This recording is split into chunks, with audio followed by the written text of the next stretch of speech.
میرا نام خرم سرفراز ہے۔ میں اس وقت کراچی میں رہ رہا ہوں۔ میرا تعلق اندرون سندھ کے ایک گاؤں سے ہے۔ میرا خاندان اپنے گاؤں میں وڈیرا ہے۔ میرے والد صاحب کی وفات کے بعد گاؤں کی ساری جاگیر میرے حصے میں آ گئی اور ساتھ ہی گاؤں میں رہنے والے غریب غربا بطور ملازم و رعایا بھی مجھے وراثت میں مل گئے۔ میں شروع سے عیاش اور شوق طبیعت کا تھا۔ والد صاحب کی زندگی میں ہی لوگوں کو مارنا، پیٹنا، تشدد کرنا، مفت میں لوگوں سے کام لینا اور اپنی پسند کی چیز لوگوں سے چھین لینا میری عادت بن گئی۔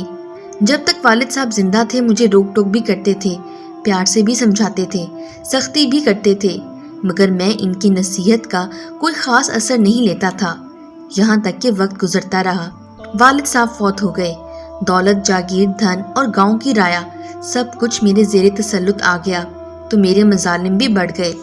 میں نے لوگوں سے سب کچھ چھین کر لوگوں کو اپنا محتاج کرنا شروع کر دیا۔ مجھے جس گھر کے بارے میں پتہ چلتا کہ وہاں پیسہ یا زیور وغیرہ موجود ہے، میں راتوں رات چوری کروا لیتا۔ لوگوں کو پتہ بھی ہوتا کہ میں نے چوری کروائی ہے، مگر میرے خوف کی وجہ سے کوئی بھی آدمی میرا نام نہ لیتا۔ میں نے چوری، ڈکیتی اور مختلف داؤ پیچ سے غریب لوگوں سے سب کچھ ہتھیا لیا۔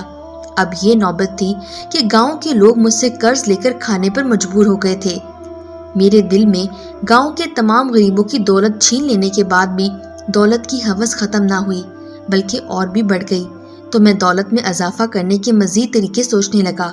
آخر کار میں ذہن میں بات آ ہی گئی، چونکہ لوگ مجھ سے قرض لے کر گزارا کر رہے تھے اور میرے سوا ان کو قرض کہیں اور سے ملنے کی توقع بھی نہیں تھی، تو میں نے لوگوں کو سود پر قرض دینا شروع کر دیا۔ گو کہ میں نے حدیث شریف کی روح سے سن رکھا تھا کہ سود بہت بڑا گناہ ہے، مگر دولت کی ہوس نے مجھ سے یہ گناہ بھی کروا دیا۔ لوگ مجبور تھے، ان کو زندہ رہنے کے لیے روٹی چاہیے، اور وہ روٹی کمانے اور خریدنے کے لیے بھی مجھ سے قرض لینے پر مجبور تھے۔ لوگ اپنی ذات پر جبر کرتے ہوئے بھوک برداشت کر جاتے، مگر جب شام کو گھر جا کر بھوک سے بلکتے اپنے بچے دیکھتے تو ان کی روٹی خریدنے کی خاطر مجبوراً سود پر قرض لینے کے لیے میری دہلیز پر آ ہی جاتے۔ جو لوگ مجھ سے قرض لے لیتے تھے پھر عمر بھر واپس نہ کر سکتے، یہاں تک کہ یا تو میں قرض کے بدلے میں ان کا گردہ نکال کر بیچ دیتا یا پھر ان کے گھر پر قبضہ کر لیتا۔ میرے مظالم اس حد تک بڑھ جانے کے باوجود بھی کسی آدمی نے میرے سامنے کھڑے ہونے کی جرت نہ کی، نہ ہی میرے خلاف کبھی کوئی قانونی کارروائی ہوئی۔ میرے گاؤں میں ایک بیوہ عورت اپنی نوجوان بیٹی کے ساتھ رہتی تھی۔ میں نے ان کو لاکھ طرح سے مجبور کیا، مگر وہ کبھی میری دہلیز پر پیسے مانگنے نہ آئے، نہ ہی کسی اور حاجت کے لیے آئے۔ آخر کار قسمت نے میرے حصے میں ایک نیا ظلم لکھ دیا۔ ایک بار وہ نوجوان یتیم لڑکی جس کا نام حجاب ارشد تھا میرے دروازے پر آ ہی گئی۔ اس کی ماں بیمار تھی اور اسے ماں کو ہسپتال لے جانے کے لیے 3000 روپیوں کی ضرورت تھی۔ میں نے اسے ساری شرائط بتانے کے بعد سود پر پیسے دے دیے۔ قدرت نے مجھ سے سرزد ہونے والے کچھ مزید گناہ لکھ کر رکھے تھے۔ حجاب کی ماں کی تکلیف مزید بڑھ گئی اور ڈاکٹرز نے اسے اسپیشلسٹ ڈاکٹر کے پاس بھی بھیج دیا۔ اسپیشلسٹ ڈاکٹر کے علاج سے حجاب کی ماں کی صحت تو بحال ہو گئی، مگر حجاب میرے 16,000 تک مقروض ہو چکی تھی۔ میں نے حاتم تائی بنتے ہوئے حجاب ارشد کو ٹائم دیا تھا کہ اگر وہ 3 ماہ تک میرا قرض واپس کر دے تو حجاب ارشد کو سود معاف، اور ساتھ ہی میں نے کوشش شروع کی کہ حجاب کسی بھی طرح قرض نہ لوٹا سکے۔ میں بہت حد تک اپنی کوشش میں کامیاب رہا اور حجاب ارشد مقررہ وقت تک قرض نہ لوٹا سکی، اور اب بھی وہ جیسے تیسے کر کے سود تو ادا کر دیتی مگر اصل رقم جوں کی توں ہی پڑی رہتی۔ وقت گزرنے کے ساتھ ساتھ حجاب ارشد سود ادا کرنے کے بھی قابل نہ رہی، تو حجاب ارشد پر لگنے والا سود بھی اصل قرض کی رقم میں جمع ہونے لگا، یہاں تک حجاب ارشد میری 50,000 کی مقروض ہو گئی۔ اب رقم 50,000 کو پہنچی تو میں نے حجاب ارشد اور اس کی ماں کو تنگ کرنا شروع کر دیا، کیونکہ مجھے یقین ہو گیا تھا اب حجاب ارشد کبھی بھی میرا قرض ادا نہیں کر سکتی۔ جب میں نے حجاب ارشد اور اس کی ماں کو تنگ کرنا شروع کیا تو حجاب ارشد نے قرض کے بدلے اپنا گھر مجھے دینے کی پیشکش کی۔ میں نے قبول کر لی اور میں نے اپنی مرضی کے آدمی سے اپنی مرضی کی گھر کی قیمت لگوائی۔ یوں میرے کہنے پر اس آدمی نے حجاب ارشد کے گھر کی قیمت 30,000 روپے مقرر کی۔ میں نے گھر لے لیا، مگر 20,000 روپے اب بھی حجاب ارشد کی طرف باقی تھے۔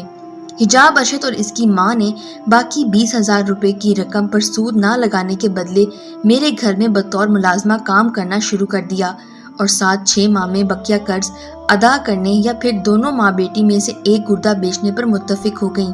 میں نے ہمت کر کے ایک بار پھر حجاب ارشد کو قرض ادا نہ کرنے یا حجاب ارشد گردہ دینے پر راضی ہو گئی، مگر حجاب ارشد کی ماں کی ضد تھی کہ حجاب ارشد کی جگہ اس کا گردہ نکالا جائے۔ میں نے حجاب ارشد کی ماں کو کہا کہ اگر وہ حجاب ارشد کا نکاح مجھ سے کر دے تو میں قرض معاف کر دوں گا۔ حجاب ارشد کی ماں نے جیسے تیسے کر کے حجاب ارشد کو مجھ سے نکاح کرنے پر امادہ کر لیا۔ یوں میری حجاب ارشد سے دوسری شادی ہو گئی جو تقریباً 1.5 سال تک چلی۔ 1.5 سال بعد حجاب ارشد کے نکاح کا میری بیوی کو پتہ چل گیا۔ میں نے حجاب ارشد سے جان چھڑوانے کے لیے ذہن بنا لیا۔ میں حجاب ارشد کو ڈاکٹر جس کے ذریعے پہلے میں بہت سے غریبوں کے گردے بیچ چکا تھا کو چیک کروا دیا۔ ڈاکٹر نے حجاب ارشد کی ماں کو بتایا کہ حجاب کو کینسر ہے، اس کا آپریشن کرنا پڑے گا۔ یوں آپریشن کے نام پر حجاب ارشد کا گردہ نکال کر بیچ دیا اور خود حجاب کو طلاق دے دی۔ طلاق دینے کے کچھ ہی عرصے بعد میں نے حجاب جس کی سائڈ کا گردہ نکال کر بیچ دیا تھا، اس سائڈ میں انفیکشن ہو گیا اور حجاب مر گئی۔ حجاب کے بعد جلد ہی اس کی ماں بھی مر گئی۔ ان دونوں ماں بیٹی کی موت کے بعد میرا زوال شروع ہو گیا۔ میرے گلے میں کینسر ہو گیا، میرے معدے میں کچھ عجیب سے کیڑے پیدا ہو گئے۔ اب میری یہ حالت ہے کہ میں حلق سے نیچے کچھ اتار نہیں سکتا اور معدے میں کیڑے پڑے ہونے کی وجہ سے ہر وقت بھوک لگی رہتی ہے۔ شروع میں بچوں نے علاج کروایا، مگر اب تمام بچے مجھے ایک فلاحی ادارے میں چھوڑ کر مجھ سے کنارہ کش ہو گئے ہیں۔ یہاں میں حلق سے نیچے ایک نوالہ 13 بار موت کے منہ پہنچانے کے بعد لے کر جاتا ہوں اور معدے میں پڑے ہوئے کیڑے اسی وقت اسی نوالے کو اپنی خوراک بنا لیتے ہیں۔